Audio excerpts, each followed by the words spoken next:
In this video, I'm going to go ahead and derive the variance of GLS estimators.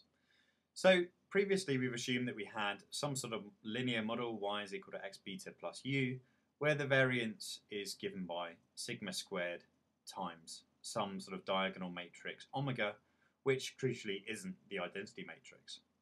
And in sort of deriving a blue estimator, we derived an explicit form of a GLS estimator, which was equal to x primed times omega inverted times x all to the power minus 1 times x primed times omega inverted times y.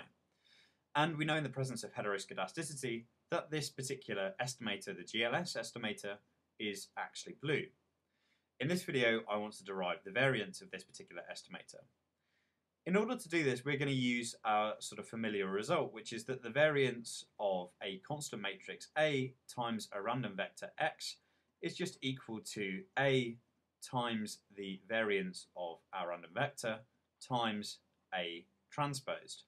Because here what we've really got is we've got a sort of product matrix, which this sort of represents our A, times, or actually including this last omega to the power minus 1, times some random vector y. Okay, so in order to derive the variance of beta hat GLS, we just use this particular formula here. So first of all, we just get the matrix A, and then we're going to multiply it by the variance of our random vector, which in this case is y. So we're just going to get x primed omega to the power minus 1 times x all to the power minus 1 times x primed times omega to the power minus 1, so that's just what I've got above here, times the variance of y given x, and then we need to find the transpose of this entire thing. Well, it turns out that the transpose of omega to the power minus 1 is actually just omega to the power minus 1. It's actually a symmetric matrix. So we can write this first term in our transpose, because remember, when you take the transpose of a product, and this is just one big product, the order inverts. So the first term is just going to be this particular thing. So we're going to have omega to the power minus 1. And then the next term is going to be this x transposed, which has then been transposed, which is just going to yield x. And then we've got this entire thing in the bracket here, which, if you work through it, essentially what we're going to have here is we're going to have x, this first particular term here is actually going to be this x, which when you transpose it is just going to be x transposed.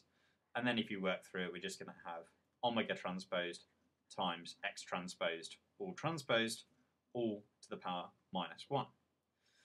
And then if we replace this variance of y given x by the expression which we have up here, we know it's just sigma squared times omega.